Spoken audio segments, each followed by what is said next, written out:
الحمد لله نحمده ونستعينه ونستغفره ونؤمن به ونتوكل عليه ونعوذ بالله من شرور أنفسنا ومن سيئات أعمالنا من يهده الله فلا مضل له ومن يضلله فلا هادي له وأشهد أن لا إله إلا الله وأشهد أن محمدًا عبده ورسوله أما بعد فإن خير الحديث كتاب الله وخير الهدي هدي محمد صلى الله عليه وسلم وشر الأمور محدثاتها وكل محدثة بدعة وكل بدعة ضلالة وكل ضلالة في النار فأعوذ بالله من الشيطان الرجيم بسم الله الرحمن الرحيم قاف والقرآن المجيد بل عجبوا أن جاءهم منذر منهم فقال الكافرون هذا شيء عجيب أإذا متنا وكنا ترابا ذلك رجع بعيد قد علمنا ما تنقص الأرض منهم وعندنا كتاب حفيظ بل كذبوا بالحق لما جاءهم فهم في أمر مريج أفلم ينظروا إلى السماء فوقهم كيف بنيناها وزيناها وما لها من فروج والأرض مددناها وألقينا فيها رواسي وأنبتنا فيها من كل زوج بهيج تبصرة وذكرى لكل عبد منيب ونزلنا من السماء ماء مباركا فأنبتنا به جنات وحب الحصيد والنخل باسقات لها تلع نضيد رزقا للعباد وأحيينا به بلدة ميتا كذلك الخروج كذبت قبلهم قوم نوح وأصحاب الرس وثمود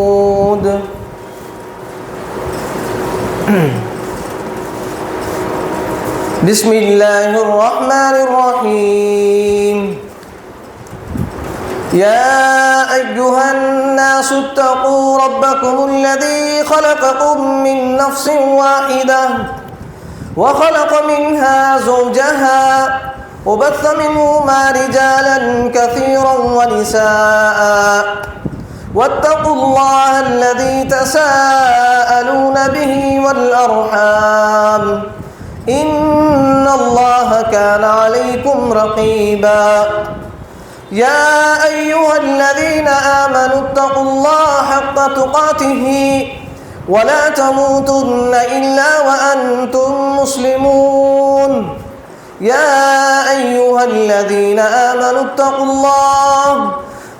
اتقوا الله وقولوا قولا سديدا يصلح لكم أعمالكم ويغفر لكم ذنوبكم ومن يطع الله ورسوله فقد فاز فوزا عظيما وقال الله تبارك وتعالى في القرآن المجيد لن تنالوا البر حتى تنفقوا مما تحبون وقال الله تبارك وتعالى في القرآن المجيد قد أفلح من تزكى وذكر اسم ربه فصلى بل تؤثرون الحياة الدنيا قال رب اشرح لي صدري ويسر لي أمري واحلل عقدة من لساني يفقهوا قولي رب زدنی علما رب زدنی علما رب زدنی علما۔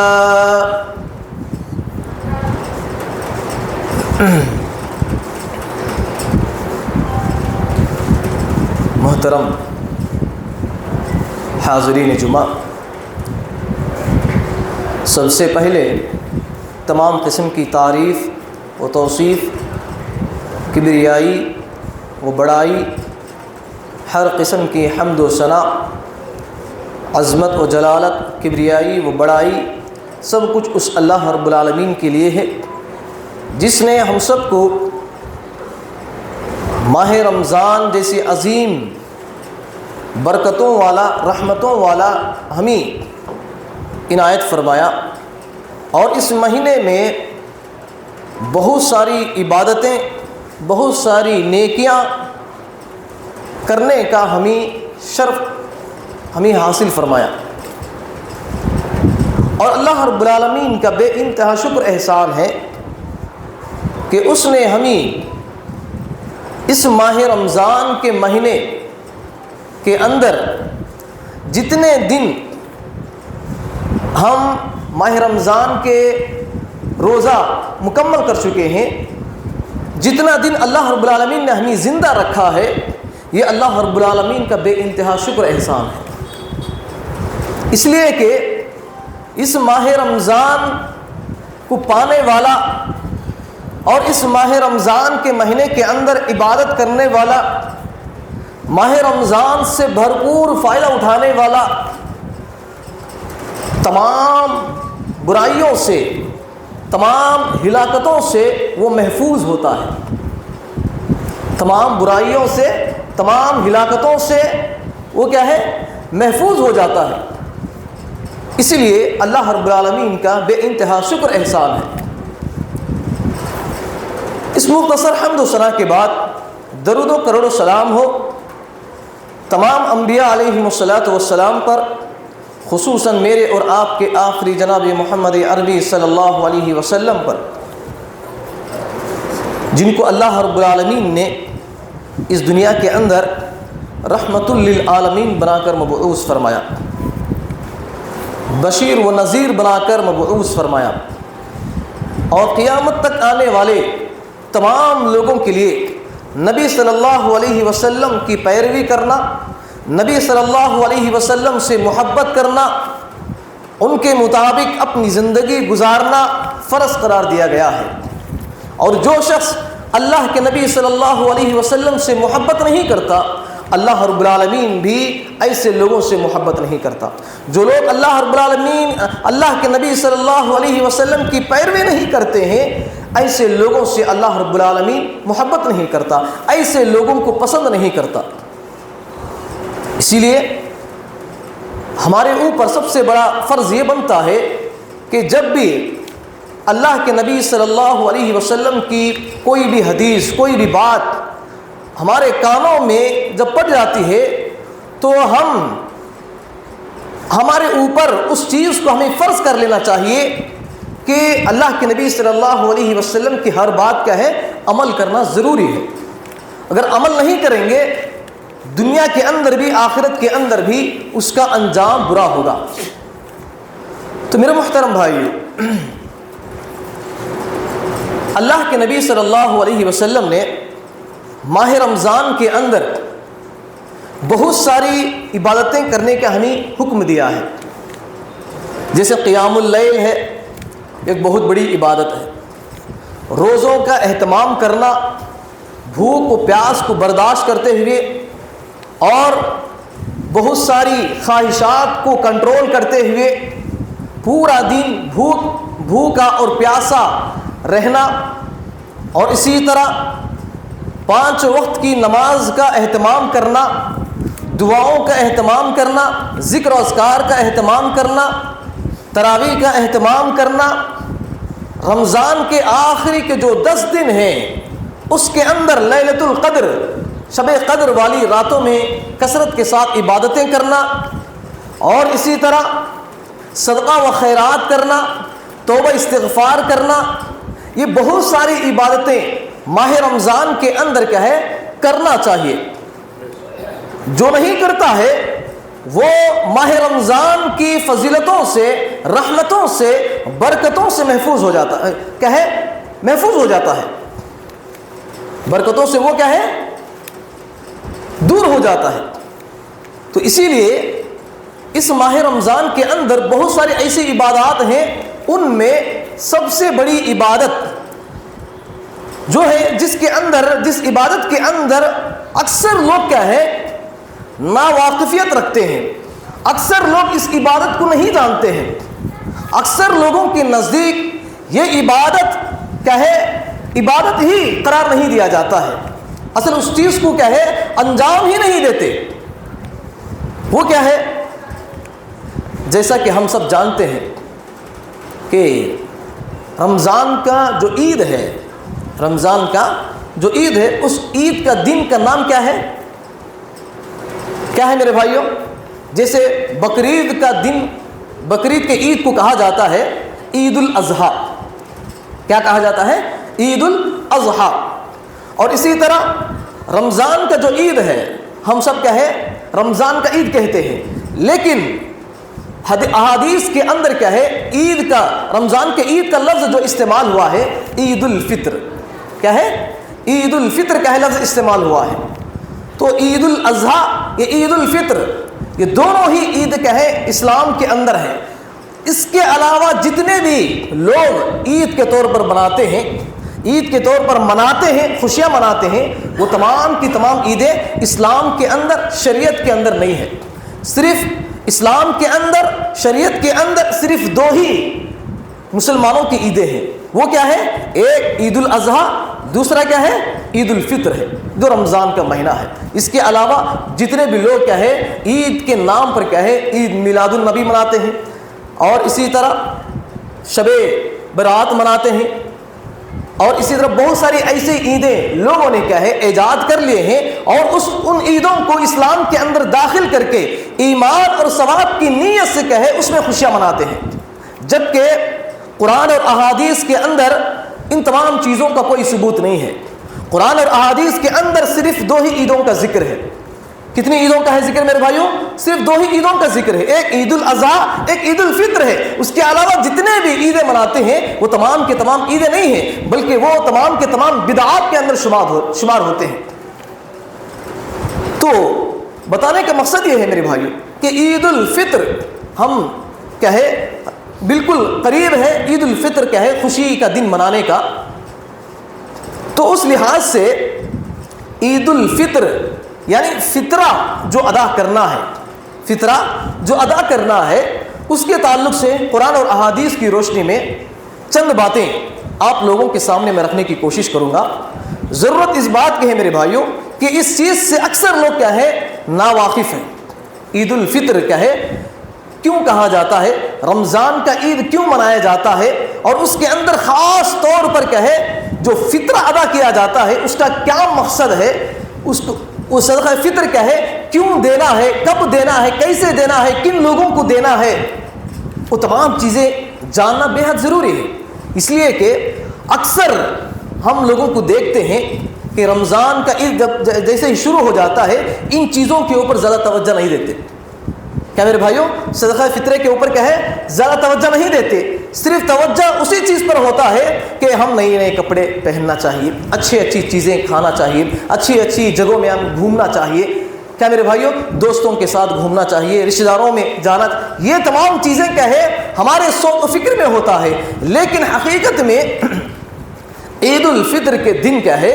بہت ساری ایسی عبادتیں کرنے کا ہے. ہم کیا ہے؟ اس عبادتوں کو فراموش کر دیتے ہیں. انہی میں سے ایک عبادت، بہت بڑی عبادت عید الفطر ہے، صدقۃ الفطر. کیا ہے میرے بھائیوں؟ صدقہ فطرہ ہے. یہ فطرہ کیا ہے؟ اس فطرے کے تعلق سے ہم کیا ہے؟ جاننے کی کوشش کریں گے. کیا میرے بھائیوں؟ انشاءاللہ. تو سب سے پہلے صدقہ فطر کا معنی کیا ہے؟ صدقہ فطر کا معنی کیا ہے؟ صدقہ فطر کہتے ہیں میرے بھائیوں روزے کو چھوڑ دینا. روزے کو چھوڑ دینا. رمضان کا آخری روزہ افطاری ہم کیا ہے؟ کرتے ہیں, روزے کو کہے چھوڑ دیتے ہیں چاند دیکھنے کے بعد, کہے اس کے بعد دوسرے دن روزہ نہیں رکھتے, روزہ نہیں رکھتے. اور اسی موقع پر کیا ہے, ہم جو صدقہ دیتے ہیں غریبوں میں, مسکینوں میں, کہے صدقہ دیتے ہیں, فطرہ یعنی صدقہ دیتے ہیں, اسی چیز کا نام کیا ہے, صدقہ فطر کہا جاتا ہے, زکوٰۃ الفطر کہا جاتا ہے. کیا میرے بھائیوں, عید کے ایک دن پہلے ہم کہیں روزے کو چھوڑ دیتے ہیں, چاند جیسے ہی نظر آتا ہے روزوں کو ختم کر دیتے ہیں, اور اس کے بعد جو عبادت شروع ہوتا ہے رمضان کے روزے ختم ہونے کے بعد, وہ ہے عید الفطر ہے, کہے صدقہ فطر ہے, زکوٰۃ الفطر ہے, فطرہ ادا کرنا. اسی کا نام کیا ہے میرے بھائیوں, فطرہ ہے, صدقہ فطرہ کہتے ہیں. اگر ہم دیکھیں گے, میں نے خطبہ مسنونہ کے بعد کیا ہے ایک آیت تلاوت کی, قد افلح من تزکا, قد افلح من تزکا. ہر جمعہ کے اندر کیا ہے, یہ پہلی رکعت کے اندر کیا ہے, یہ سورت کے اندر یہ آیت پڑھی جاتی ہے, قد افلح من تزکا وذکر اسم ربہ فصلی بل تؤثرون الحیاۃ الدنیا. کیا میرے بھائیوں, ہر جمعہ کے اندر یہ کیا ہے, یہ آیت پڑھی جاتی ہے. اس کا معنی کیا ہے, قد افلح من تزکا, یقیناً وہ شخص کامیاب ہو گیا, یقیناً وہ شخص نجات حاصل کر لیا جو شخص کہے پاکیزگی اختیار کیا, جو شخص کہے پاکیزگی حاصل کر لیا, وہ یقیناً کہے کامیاب ہے, نجات ہے, کامیاب ہے, فلاح ہے. اب پاکیزگی اختیار کرنا یہ کیا ہے, اس کا مطلب کیا ہے؟ دیکھیے, اس چیز کو میں وضاحت کے ساتھ آپ کے سامنے رکھنے کی کوشش کروں گا. مثال کے طور پر اللہ کے نبی صلی اللہ علیہ وسلم نے فرمایا کہ نماز پڑھنے سے ہمارے گناہ کیا ہے, صاف ہو جاتے ہیں, ہمارے گناہ کیا ہو جاتے ہیں, پاک ہو جاتے ہیں. کیسے پاک ہوتے ہیں؟ اللہ کے نبی صلی اللہ علیہ وسلم نے فرمایا کہ جس شخص کے گھر کے سامنے ایک تالاب ہے, ایک کہے تالاب ہے, پانی کا بہتا ہوا ایک تالاب ہے, تو اس تالاب کے اندر وہ شخص کہے 5 مرتبہ اگر غسل کرتا ہے, کتنی مرتبہ, 5 مرتبہ اگر غسل کرتا ہے, تو کیا اس کے جسم پر کوئی غلاظت, کوئی گندگی, کوئی میل کچیل باقی رہتا ہے؟ نہیں رہتا. کیا میرے بھائیوں, رہتا ہے, باقی رہتا نہیں رہتا. اسی طرح اگر آپ 5 وقت کی نمازیں اگر آپ پڑھتے ہیں تو آپ کے جو گناہ ہیں مٹ جاتے ہیں. کیا میرے بھائیوں, 5 وقت کی نماز پڑھنے سے کیا ہے, وہ کہے آپ کے کہے پورا جسم کہے پاک ہو جاتا ہے, گناہوں سے پاک ہو جاتا ہے. یہ مثال اللہ کے نبی صلی اللہ علیہ وسلم نے دی. اور اسی طرح پاکیزگی اختیار کرنا, ہر چیز کے اندر پاکیزگی اختیار کرنا ہے. جیسے مثال کے طور پر اب صدقہ یعنی زکوٰۃ کن لوگوں پر فرض ہے؟ جو مالدار ہیں اور 7.5 تولے جس کے پاس سونا ہے اس کے اوپر کیا ہے فرض ہو جاتا ہے, اور اس کے لیے 1 سال کا مکمل ہونا ضروری ہے. اس کے بعد کیا ہے, اس کے اوپر فرض ہو جاتا ہے. اور اس مال کو جب فرض ہو جاتا ہے تو اس مال کو پاک کرنے کا سبب کیا, اس مال کو پاک کرنے کا ذریعہ کیا ہے, اس مال کو کیسے پاک کیا جاتا ہے؟ مثال کے طور پر ایک شخص کے اوپر کیا ہے زکوٰۃ فرض ہو گیا, لیکن اس کے باوجود بھی وہ زکوٰۃ ادا نہیں کرتا ہے, تو وہ اس کا مال کیا ہے, گندا ہے. اس کا مال کیا ہے, گندا ہے. کب تک؟ جب تک کہ وہ اس کے مال سے کیا ہے زکوٰۃ نہیں ادا کرتا, تب تک کیا ہے اس کا مال گندا ہے. تب تک کیا ہے اس کا مال گندا ہے. جب جیسے ہی کیا ہے وہ زکوٰۃ ادا کر دیتا ہے تو اس کا مال کیا ہے پاکیزہ ہو جاتا ہے, صاف شفاف ہو جاتا ہے. اسی طرح ایک مثال آپ کے سامنے میں رکھنا چاہتا ہوں. یہ ہے میرے بھائیوں, ایک لوہا ہے جو بہت دنوں سے کیا ہے ایک جگہ پڑا ہوا ہے اور بہت زنگ لگ چکا ہے, اسے بہت کیا ہے زنگ لگ چکا ہے. اور اس لوہے کو پھر استعمال میں لانے کے لیے ہمیں کیا کرنا چاہیے؟ آگ میں اس کو تپانا چاہیے. آگ میں اس کو کیا ہے اگر آگ میں اس کو کیا ہے تپائیں گے, تب جا کر کیا ہے اس لوہے کے اوپر جو زنگ لگا ہوا ہے, جو میل کچیل لگا ہوا ہے, آگ میں تپانے کی وجہ سے, آگ کے شعلوں میں اس کو کیا ہے رکھنے کی وجہ سے وہ زنگ کیا ہو جاتا ہے, نکل جاتا ہے. نکل کر کیا ہو جاتا ہے میرے بھائیوں؟ وہ لوہا ایک دم پاکیزہ ہو جاتا ہے۔ تو اسی طرح اگر آپ صدقہ فطر اگر آپ ادا کریں گے، زکوٰۃ الفطر ادا کریں گے، تو آپ کے روزے کیا ہے؟ پاک ہو جائیں گے۔ آپ کے روزے کیا ہے؟ پاک ہو جائیں گے۔ جیسا کہ حضرت امام مکی رحمۃ اللہ علیہ کہتے ہیں کہ صدقہ فطر ایک ایسا صدقہ فطر ایسا ہے جیسے کیا ہے نماز کے اندر کچھ کوتاہی ہو جاتی ہے۔ نماز کے اندر مثال کے طور پر کیا ہے رکوع کرنے کے بجائے اگر کوئی شخص سجدے میں چلا جاتا ہے، سجدہ کرنے کے بجائے قیام میں اٹھ کر کھڑا ہو جاتا ہے، کیا میرے بھائیوں کچھ نہ کچھ کیا ہے بھول کر کیا ہے کچھ نماز میں خطا ہو جاتی ہے، لیکن خطا ہونے کے بعد آخر میں کیا کرتے ہیں؟ 2 سجدہ سہو ادا کرتے ہیں، 2 سجدے ادا کرتے ہیں۔ کیوں کرتے ہیں؟ کیونکہ وہ نماز کے اندر جو کوتاہی ہو گئی ہے اس کو پر کرنے کے لیے، اس خطا کو معاف کروانے کے لیے، اس خطا کو کفارے کے طور پر کیا ہے 2 سجدے ادا کرتے ہیں نماز کے اندر۔ تو اسی طرح ماہ رمضان کے اندر جتنے بھی ہم روزہ رکھتے ہیں، اس روزہ رکھنے کے درمیان ہم سے کہے کچھ غلطیاں، کچھ خطائیں سرزد ہو جاتی ہیں۔ روزہ رکھنے کے باوجود بھی بہت سارے لوگ کیا ہے اپنی زبان سے جھوٹ بول دیتے ہیں، کیا میرے بھائیوں جھوٹ بول دیتے ہیں۔ اور اسی طرح روزہ رکھنے کے باوجود بھی بہت سارے ایسے گناہ ہمیں پڑ جاتے ہیں۔ مثال کے طور پر کیا ہے روزہ رکھ کر کیا ہے آپ کسی کو اپنی زبان سے گالی گلوچ دے دیے، جھوٹ بول دیے، اپنی آنکھوں سے بے حیائی فحاشی کے چیزیں کیا ہے آپ دیکھنے لگ جائے، کانوں سے گانے سننے لگ جائے، یہ تمام چیزیں کیا ہو جاتی ہیں؟ روزے کو کیا ہے ضائع کر دیتی ہیں، روزہ کیا ہے توڑ دیتی ہیں، آپ کا روزہ مکمل نہیں ہوتا۔ یہ جو لغزشیں آپ کے ماہ رمضان کے اندر ہو جاتی ہیں، اس لغزشوں کے کفارے کے طور پر کیا ہے یہ صدقہ فطر ادا کیا جاتا ہے۔ صدقہ فطر کیا ہے؟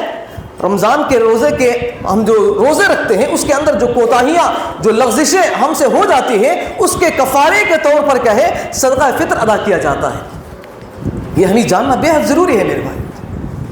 اور اسی طرح ایک دوسرا مقصد یہ ہے کہ صدقہ فطر کیا ہے غریبوں میں اور مسکینوں میں کیا ہے بانٹنے کا حکم دیا گیا ہے۔ کیوں؟ کیونکہ عید کے دن کیا ہے ہر کوئی کیا ہے خوشی کے ساتھ اپنی زندگی گزارتا ہے، اچھے اچھے کپڑے پہنتا ہے، اچھی کھانے کی چیزیں کیا ہے وہ بنوانے کی کوشش کرتا ہے، اچھی جگہوں میں جانے کی کوشش کرتا ہے۔ اور جن کے پاس کیا ہے میرے بھائیوں کھانے پینے کی چیزیں نہیں ہے، جن کے پاس کیا ہے کپڑے پہننے کے لیے نہیں ہے، جن کے پاس کیا ہے زندگی گزارنے کے لیے ساز و سامان نہیں ہے، تو ایسے لوگوں کو کھلانے پلانے کے لیے، پہنانے کے لیے، ان کو بھی کیا ہے اپنی خوشیوں میں شامل کرنے کے لیے غریبوں میں مسکینوں میں کیا ہے صدقہ فطر ادا کرنے کا حکم دیا گیا۔ کیا میرے بھائیوں صدقہ فطر کیا ہے ادا کرنے کا ایک خاص مقصد یہ ہے، جس طرح آپ عید کے دن آپ خوشی کے ساتھ کیا ہے زندگی اس دن پورا دن کیا ہے خوشی مناتے ہیں، صرف آپ ایک ہی خوشی نہیں منائیں گے بلکہ آپ کے ساتھ ساتھ کہے آپ کہے غریبوں کو بھی اپنی خوشی میں شامل کرنا ہے، مسکینوں کو بھی، فقیروں کو بھی اپنی خوشی میں شامل کرنا ہے، بیواؤں یتیموں کو بھی اپنی خوشی میں شامل کرنا ہے۔ اسی کو کیا ہے صدقہ فطر کہا جاتا ہے میرے۔ جب یہ صدقہ فطر کیا ہے اگر آپ ان لوگوں کے اندر تقسیم کریں گے، وہ بھی کیا ہے آپ کی طرح اچھے اچھے کپڑے پہنیں گے، اچھے چیزیں کھائیں گے، اچھے جگہ کیا ہے وہ بھی گھوم کر کے اپنی خوشیاں منائیں گے۔ اسی لیے صدقہ فطر دینے کا اللہ کے نبی صلی اللہ علیہ وسلم نے فرض قرار دیا گیا ہے۔ تو دیکھیے اب تک ہم نے کیا ہے زکوٰۃ، جیسا کہ میں نے کہا قد افلح من تزکا، یقیناً وہ شخص کامیاب ہو گیا جس نے پاکیزگی اختیار کیا۔ اب جس کے پاس مال ہے اس مال کو پاک کرنے کے لیے ہمیں کیا کرنا چاہیے؟ اس مال کو غریبوں میں ہمیں تقسیم کرنا چاہیے، مسکینوں میں ہمیں تقسیم کرنا چاہیے۔ اور اسی طرح ہمارا بدن جو ہے، ہمارا جسم ہے، اس کو پاک کرنا ہے۔ کیسے پاک کرنا ہے؟ عبادات کے ذریعے سے۔ کیا میرے بھائیوں عبادات کے ذریعے سے اپنی زبان کو پاکیزگی اختیار کرنا چاہیے۔ کس کے ذریعے سے؟ قرآن مجید کی تلاوت کے ذریعے سے، ذکر و اذکار کا اہتمام کے ذریعے سے، دعا کے ذریعے سے، ذکر و اذکار کے ذریعے سے اپنی زبان کو پاکیزگی کیا ہے اختیار کرنا چاہیے۔ آپ اپنی زبان سے گالی گلوچ دیتے ہیں، غیبت کرتے ہیں، چغلی کرتے ہیں، اور اپنی زبان سے کیا ہے اپنی زبان کا غلط استعمال کرتے ہیں۔ بہت سارے لوگ کیا ہے سگریٹ پیتے ہیں، بہت سارے لوگ کیا ہے گٹکا کھاتے ہیں، پان پراگ کھاتے ہیں، نشے والی چیزیں استعمال کرتے ہیں۔ دیکھیے جو زبان، جس زبان کو آپ مسجد میں آ کر کہے، جو قرآن مجید جو سب سے افضل کتاب ہے، جو لیلۃ القدر کے اندر کیا ہے اس کتاب کو نازل کیا گیا ہے، اور اس قرآن مجید کی سب سے بڑی فضیلت ہے، اور یہ قرآن مجید کل قیامت کے دن جو بھی شخص اس پر عمل کرتا ہے، اس کی تلاوت کرتا ہے، یہ قرآن مجید اس شخص کو قیامت کے دن سفارش کرے گا۔ ایسے قرآن مجید کی تلاوت کیا ہے اب اپنی زبان سے نماز کے اندر کیا ہے اس کو ادا کریں گے۔ سورہ فاتحہ پڑھیں گے، سورہ کیا ہے سورہ فاتحہ کے بعد کیا ہے سورہ ناس، سورہ اخلاص، جتنے بھی سورہ آپ کو یاد ہوں گے وہ اپنی زبان سے ادا کریں گے۔ کون سی زبان سے؟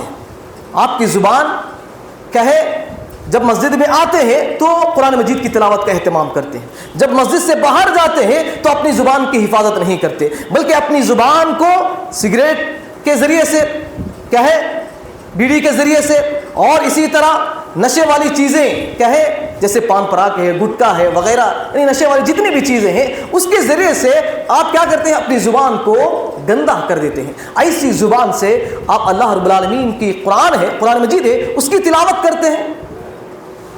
یہ کتنی بڑی بدنصیبی کی بات ہے میرے بھائی۔ اپنی زبان کی ہمیں حفاظت کرنا چاہیے۔ حفاظت اسی میں ہے کہ ہم کیا ہے اپنی زبان سے سچ بولنا چاہیے، حفاظت اسی میں ہے کہ ہم غیبت نہیں کرنا چاہیے، چغلی نہیں کرنا چاہیے، اپنی زبان کو قرآن مجید کی تلاوت کا اہتمام کرنا چاہیے، ذکر و اذکار کا، دعا کا، توبہ استغفار کا ذریعے سے کیا ہے ہماری زبان کو ہمیں استعمال کروانا چاہیے، تبھی جا کر کہے آپ کے زبان کیا ہے پاکیزگی اختیار کرتا ہے۔ یقیناً اللہ رب العالمین نے فرمایا قد افلح من تزکا، یقیناً وہ شخص کامیاب ہے جس نے پاکیزگی اختیار کی۔ یہاں پر اللہ رب العالمین نے کسی خاص لفظ کا استعمال نہیں کیا کہ تم اپنے جسم کو ہی کیا ہے پاک صاف رکھو، تم کیا ہے صرف اور صرف کیا ہے اپنے کپڑوں کو ہی پاک صاف رکھو، ایسا نہیں کہا، بلکہ ایک عام لفظ اللہ رب العالمین نے استعمال کیا قد افلح من تزکا، کہ جس نے بھی پاکیزگی اختیار کی کہ وہ شخص کیا ہے کامیاب ہے، وہ شخص کیا ہے نجات ہے۔ تو اسی لیے میرے محترم بھائیوں کہ صدقہ فطر کے تعلق سے ہمیں کیا ہے ہماری جو روزے ہیں اس کی حفاظت سب سے بڑا ذریعہ کیا ہے صدقہ فطر ادا کرنا چاہیے۔ ہماری جو روزے ہیں اس کی حفاظت، وہ روزے اللہ رب العالمین کے نزدیک کیا ہے قابل قبول ہونے کے لیے صدقہ فطر ادا کرنا بے حد ضروری ہے، بے حد کیا ہے ضروری ہے۔ اور اسی طرح میرے محترم بھائیوں اللہ کے نبی صلی اللہ علیہ وسلم کی حدیث ہے، اب تک تو ہم نے کیا ہے جان لیا ہے کہ صدقہ فطر کس کو کہتے ہیں، صدقہ فطر کا معنی کیا ہے، اور صدقہ فطر کن لوگوں کو دیا جاتا ہے ہم نے تو جان لیا۔ اور اسی طرح یہ بھی جاننا بے حد ضروری ہے کہ صدقہ فطر ایک کب فرض ہوئی، یہ کب کیا ہے صدقہ فطر کب نازل ہوئی۔ اللہ کے نبی صلی اللہ علیہ وسلم مکہ سے ہجرت کر کے مدینہ کو آئے، مدینہ میں آنے کے بعد کیا ہے 2 سال کے بعد رمضان کے عید کے 2 دن پہلے کیا ہے یہ صدقہ فطر کیا ہے فرض کیا گیا۔ کب فرض کیا گیا؟ ہجرت کے 2 سال بعد رمضان کے عید کے 2 دن پہلے کیا ہے یہ عبادت کو فرض قرار دیا گیا۔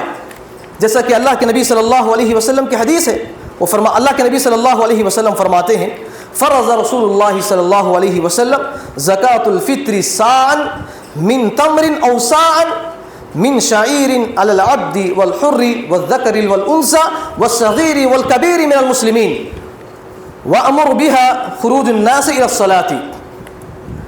اس حدیث کے اندر اللہ کے نبی صلی اللہ علیہ وسلم فرماتے ہیں کہ تمہارے اوپر زکاۃ الفطر کیا ہے فرض قرار دیا گیا ہے، زکاۃ الفطر فرض قرار دیا گیا ہے، اور صاعا من تمر کس طرح فرض کیا گیا ہے 1 صاع کھجور 1 صاع جو کے ذریعے سے کیا ہے تم صدقہ فطر ادا کرنا چاہیے۔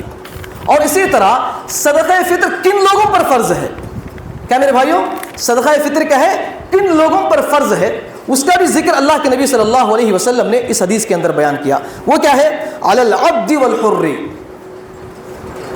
غلام ہیں جو اللہ کے نبی صلی اللہ علیہ وسلم کے زمانے کے اندر کیا ہے غلام ہوا کرتے تھے، یعنی گھر کے اندر کیا ہے کام کرنے والے، اس کو کیا ہے غلام کہا جاتا ہے. تو اللہ کے نبی صلی اللہ علیہ وسلم کے زمانے میں تھے تو غلام پر بھی کیا ہے زکوٰۃ الفطر یعنی صدقہ فطر کیا ہے ادا کرنا فرض ہے.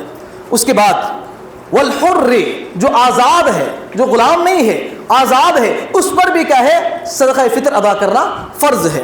والذکر والانثی مرد پر بھی عورت پر بھی، والصغیر والکبیر چھوٹے بچوں پر بھی اور بڑے لوگوں پر بھی، بڑے نوجوانوں پر بھی صدقہ فطر ادا کرنا ضروری ہے.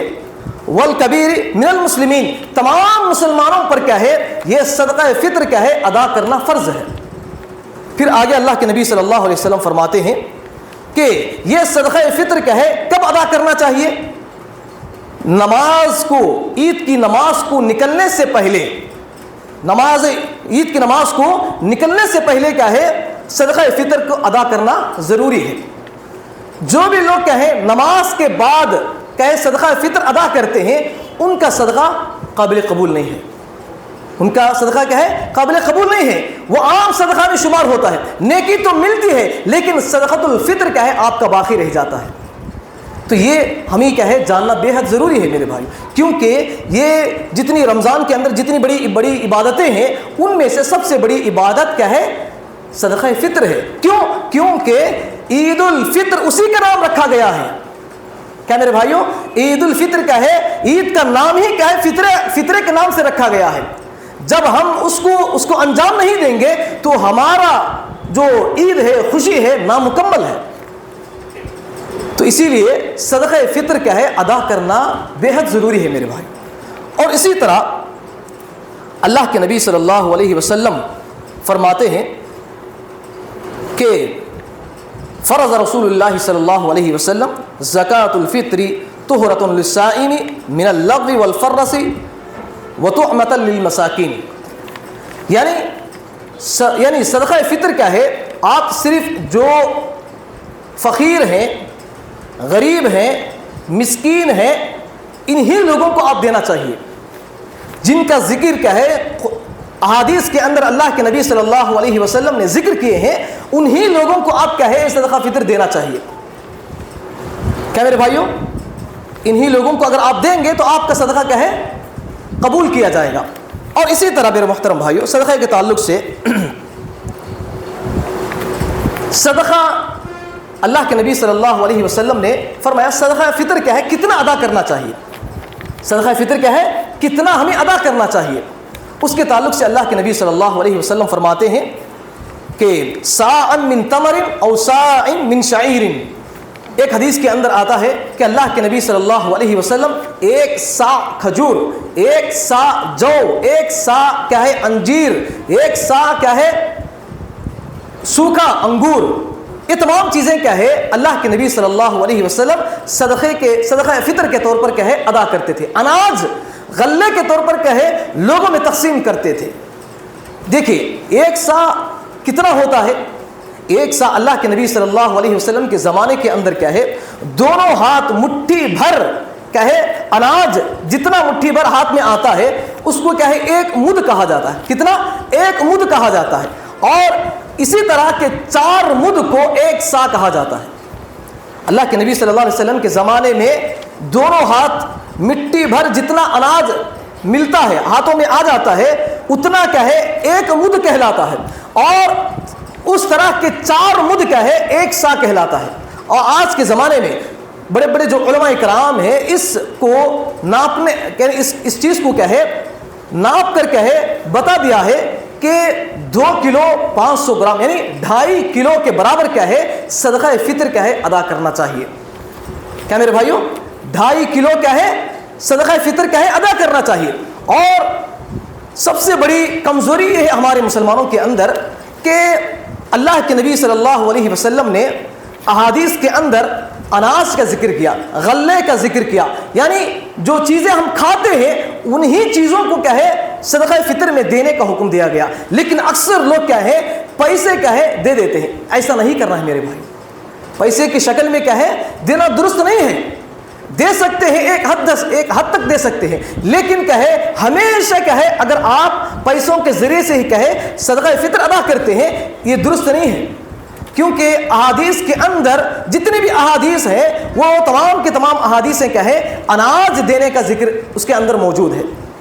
تو اسی لیے آپ جتنے بھی صدقہ فطر ادا کرتے ہیں تو میرے بھائیوں 2.5 کلو کے برابر کہے آپ اپنا چاول یا گیہوں کا آٹا اور کھجوریں ہیں، اور اسی طرح جو ہے، اور اسی طرح منقع ہے، انجیر ہے، یعنی جتنے بھی چیزیں ہم کہیں اپنے گھر میں استعمال کرتے ہیں کھانے کے لیے، اور اسی طرح جو چیزیں ہم کہیں فرسٹ کوالٹی میں ہم کھانے کے لیے استعمال کرتے ہیں وہی چیزیں کہیں ہمیں مسکین کو دینا ہے، وہی چیز ہمیں کہیں غربا کے اندر تقسیم کرنا چاہیے۔ ایسا نہیں کہ ہم اچھی چیز کھا رہے ہیں اور خراب چیز لوگوں میں بانٹ رہے ہیں، ایسا نہیں ہونا چاہیے، بلکہ اچھی چیز جو آپ کھاتے ہیں وہی چیز لوگوں کے درمیان تقسیم کرنا چاہیے، یہی صدقہ فطر ہے میرے بھائی۔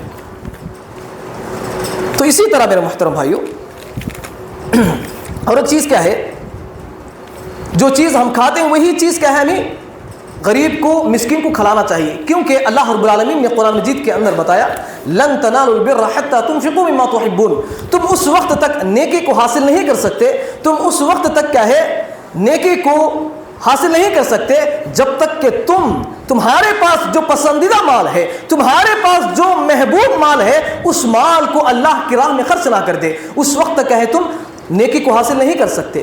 تو اس آیت کے اندر اللہ رب العالمین نے کیا فرمایا، تمہارے پاس جو پسندیدہ مال ہے، جس چیز کو تم سب سے زیادہ پسند کر کے اپنے لیے استعمال کرتے ہو، وہی چیز تم اپنے غریبوں کے لیے بھی وہ چیز استعمال کرنا چاہیے۔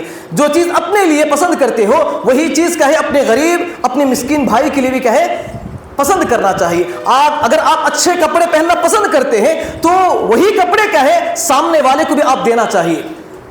بہت سارے لوگ اچھی چیزیں آپ کھاتے ہیں، اچھے پکوان بنا کر آپ کھاتے ہیں، جب غریبوں میں تقسیم جب مسکینوں میں جب بانٹنے کا تقسیم کرنے کی جب باری آتی ہے تو ایک لو کوالٹی کا، یعنی جو چیز اچھا نہیں ہے، بہت کم یہ ہے اس کا، تو ایسی چیزیں غریبوں میں تقسیم کرتے ہیں۔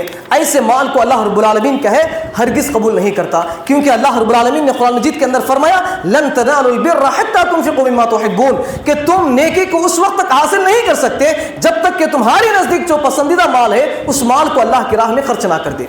اس کے حوالے سے، اس کے ذریعے سے ایک واقعہ آپ لوگوں کے سامنے پیش کر کے اپنی بات کو ختم کرنے کی کوشش کروں گا کہ ابو طلحہ رضی اللہ عنہ ایک بہت بڑے صحابی ہیں، مدینہ کے اندر یہ بہت بڑے مالداروں میں شمار ہوتے ہیں۔ مدینہ کے اندر جو انصار ہیں ان میں سے ابو طلحہ رضی اللہ عنہ یہ بہت بڑے مالداروں میں شمار ہوتے ہیں۔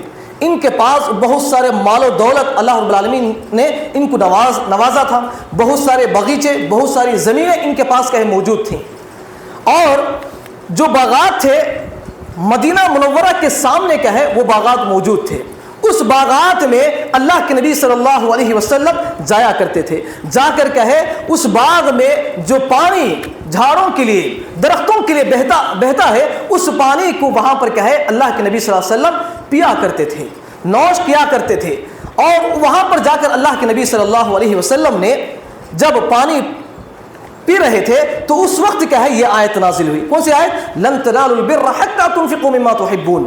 جب یہ آیت حضرت ابو طلحہ رضی اللہ عنہ نے سنا، ابو طلحہ رضی اللہ عنہ نے اس آیت کو سنا تو اللہ کے نبی صلی اللہ علیہ وسلم کے پاس آئے اور کہنے لگے، اے اللہ کے نبی صلی اللہ علیہ وسلم، میرے نزدیک سب سے پسندیدہ مال، سب سے محبوب مال یہی باغ ہے، یہی باغیچہ ہے، اور اس باغ کو میں اللہ کی راہ میں خرچ کرنا چاہتا ہوں، اسی کھیت کو میں اللہ کی راہ میں خرچ کرنا چاہتا ہوں۔ تو اللہ کے نبی صلی اللہ علیہ وسلم نے فرمایا کہ تم جو مال خرچ کرتے ہو وہ بہترین مال ہے، نفع بخش مال ہے۔ وہ صحابی بار بار اصرار کرتے ہیں، اللہ کے نبی صلی اللہ علیہ وسلم، نہیں، میں اپنا پسندیدہ مال اللہ کی راہ میں خرچ کر کے ہی رہوں گا۔ تو اللہ کے نبی صلی اللہ علیہ وسلم کہتے ہیں کہ تم اس مال کو اپنے رشتہ داروں میں تقسیم کر دو، اپنے رشتہ داروں میں صدقہ و خیرات کر دو۔ تو وہ ابو طلحہ رضی اللہ عنہ اپنے چچیرے بھائی کے جتنے بھی بیٹے ہیں، بھائی ہیں، ان تمام رشتہ داروں کے درمیان کیا ہے وہ تمام کے تمام باغیچے کیا ہے تقسیم کر دیتے ہیں، تقسیم کر دیتے ہیں۔ کیوں؟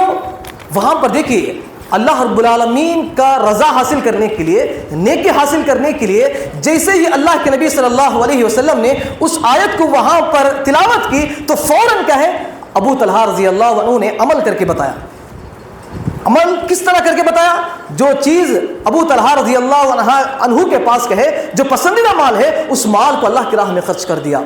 جس طرح ابو طلحہ رضی اللہ عنہ نے اپنے پاس جو پسندیدہ مال ہے اس کو اللہ کی راہ میں خرچ کر دیا، اسی طرح آپ لوگ بھی میرے بھائیوں، آپ لوگ بھی جو چیزیں اپنے لیے پسند کرتے ہیں، اپنے لیے پہننے کے لیے اچھی چیزیں پسند کرتے ہیں، جو چیزیں اپنے کھانے کے لیے اچھی چیزیں پسند کرتے ہیں، وہی چیزیں سامنے والے کے لیے بھی کیا ہے وہ چیزیں آپ پسند کرنا چاہیے۔ تبھی جا کر آپ کا جو صدقہ آپ دیتے ہیں، فطرہ آپ دیتے ہیں، وہ قبول ہوتا ہے، آپ کی نیکیاں قبول ہوتی ہیں۔ ورنہ اگر آپ اچھی چیزیں استعمال کرتے ہیں، خراب چیز کا ہے لوگوں میں بانٹتے ہیں، تقسیم کرتے ہیں، تو آپ کا مال کیا ہے ضائع ہو جائے گا، آپ کو نیکی نہیں ملے گی۔ تو اسی لیے میرے محترم بھائیوں، یہی چند باتیں تھیں جو میں نے آپ کے سامنے کیا ہے صدقہ فطر کے تعلق سے، زکوٰۃ الفطر کے تعلق سے بتانا ضروری سمجھا، مناسب سمجھا، اس لیے کہ اکثر لوگ کیا ہے، اکثر لوگ اس چیز کو نہیں جانتے، جبکہ یہ سب سے بڑی عبادت ہے۔ صدقہ فطر کیا ہے؟ یہ سب سے بڑی عبادت ہے۔ پاکیزگی، تمام اعمال کیا ہے صدقہ فطر کے ذریعے سے پاکیزگی اختیار کرنے کا سب سے بڑا ذریعہ کیا ہے؟ صدقہ فطر ہے۔ جیسے کہ میں نے شروعات میں کہا کہ جسم کی پاکیزگی کیا ہے؟ پاکی صفائی، غسل کرنا، جسم پاک ہو جاتا ہے۔ اور اسی طرح ہمارے نام اعمال میں گناہوں کا پاک ہونا کیسا پاک ہو جاتا ہے؟ نماز کے ذریعے سے، عبادات کے ذریعے سے ہمارے گناہ کیا ہو جاتے ہیں؟ پاک ہو جاتے ہیں، ہماری نیکیاں صاف و شفاف رہ جاتی ہیں۔ اسی طرح جتنے بھی عبادتیں ہیں ان عبادتوں کے اندر پاکیزگی اختیار کرنا چاہیے۔ اگر آپ کے پاس مال و دولت ہے تو اس مال و دولت کو پاک رکھنا چاہتے ہو، پاکیزگی کے ساتھ اس مال کی حفاظت کرنا چاہتے ہو، تو اس مال کے ذریعے سے کہے آپ غریبوں میں تقسیم کرنا چاہیے، تبھی جا کر کہے آپ کا وہ مال کہے پاک رہے گا، صاف و شفاف رہے گا۔ تو میرے محترم بھائیوں، کہنے کا مطلب یہ ہے کہ اکثر لوگ کہیں اس صدقہ فطر کو کہیں نہیں جانتے ہیں، اس چیز کو ادا ہی نہیں کرتے، جبکہ گھر کے اندر جتنے بھی افراد ہیں، کیا میرے بھائیوں، گھر کے اندر جتنے بھی افراد ہیں، والدین ہو، بچے ہو، کیا ہے میاں بیوی ہو، کیا ہے اپنے گھر کے اندر جو نوکر ہے اس کا بھی آپ کہیں صدقہ فطر ادا کرنا چاہیے۔ کتنا ادا کرنا چاہیے؟ میں نے بتایا حدیث کی روشنی میں ایک سا کتنا ہوتا ہے؟ 2.5 کلو، 2 کلو 500 گرام اناج کی شکل میں میرے بھائیوں آپ لوگوں میں، غریبوں میں تقسیم کرنے کی کوشش کریں۔ پیسوں کی شکل میں میرے بھائیوں ہرگز نہ دیں، پیسوں کی شکل میں ہرگز نہ دیں، اس لیے کہ امام ابو حنیفہ رحمۃ اللہ علیہ، امام مالک رحمۃ اللہ علیہ، امام شافعی رحمۃ اللہ علیہ، امام کہے ابن عثیمین، امام ابن حزم بن باز رحمۃ اللہ علیہ، امام البانی رحمۃ اللہ علیہ، جتنے بھی بڑے بڑے علماء کرام ہیں جو جن کی کتابیں بڑی بڑی کتابیں کہے لکھی گئی ہیں، وہ کہے اس چیز کو جائز نہیں سمجھتے، وہ اس چیز کو کہے جائز نہیں سمجھتے کہ آپ کہے پیسوں کی شکل میں کہے نہ دیں، بلکہ اناج کی شکل میں، غلے کی شکل میں، جو چیزیں آپ کے گھر میں چاول ہے، گیہوں کا آٹا ہے، سیویاں ہے، تیل ہے، کیا میرے بھائیوں کھجوریں ہیں، کیا ہے کاجو ہے، انجیر ہے، ایسی چیزیں کیا ہے آپ 2 کلو 500 گرام کیا ہے صدقہ فطر کے طور پر کہے عید کی نماز سے پہلے آپ ادا کرنے کی کوشش کریں۔ اگر آپ عید کی نماز کے بعد کہے اس چیز کو ادا کریں گے تو آپ کا فطرہ کیا ہے ادا نہیں ہوگا، قابل قبول نہیں ہوگا۔ صدقہ تو ہو جائے گا، صدقہ کرنے کے بعد کیا آپ کو نیکی تو مل جائے گی، لیکن صدقہ فطر کا جو ثواب ہے، جو اس کا اجر و ثواب ہے، وہ نہیں ملے گا، وہ باقی رہ جائے گا۔ تو اسی لیے میرے محترم بھائیوں، آپ تمام سے میں ادباً گزارش کرتا ہوں کہ یہ اس چیز کو کہے فراموش نہ کریں کہ یہ جس طرح تراویح ایک بہت بڑی عبادت ہے، روزہ رکھنا ایک بہت بڑی عبادت ہے، دعا کرنا ایک بہت بڑی عبادت ہے، توبہ استغفار کرنا بہت بڑی عبادت ہے، قرآن مجید کی تلاوت کرنا ایک بہت بڑی عبادت ہے، ذکر و اذکار کرنا ایک بہت بڑی عبادت ہے، اسی طرح صدقہ فطر کیا ہے ایک بہت بڑی عبادت ہے۔ اسی کے نام سے کیا ہے عید کا نام رکھا گیا ہے، عید الفطر کیوں رکھا گیا؟ فطرہ ادا کرنے کے لیے۔ اسی لیے میرے محترم بھائیوں آپ سے ادباً گزارش کرتا ہوں کہ جو بھی باتیں یہاں پر کہیں میں نے قرآن اور احادیث کی روشنی میں آپ لوگوں کے سامنے میں نے رکھنے کی کوشش کی ہے کہ ضرورت اس بات کی ہے کہ ان باتوں پر عمل کرنے کی کوشش کریں، ان باتوں کو کہے دوسروں تک پہنچانے کی کوشش کریں گے، انشاءاللہ عمل کریں گے میرے بھائی انشاءاللہ۔ آخر میں اللہ رب العالمین سے دعا ہے اللہ تعالی ہم سب کو ان کئی باتوں پر عمل کرنے کی توفیق عطا فرما۔ اے اللہ ہم سب کو جو بھی باتیں ہم سنتے ہیں اور جانتے ہیں ان باتوں کو خود عمل کرنے، ان باتوں کو دوسروں تک پہنچانے کی ہمیں توفیق عطا فرما۔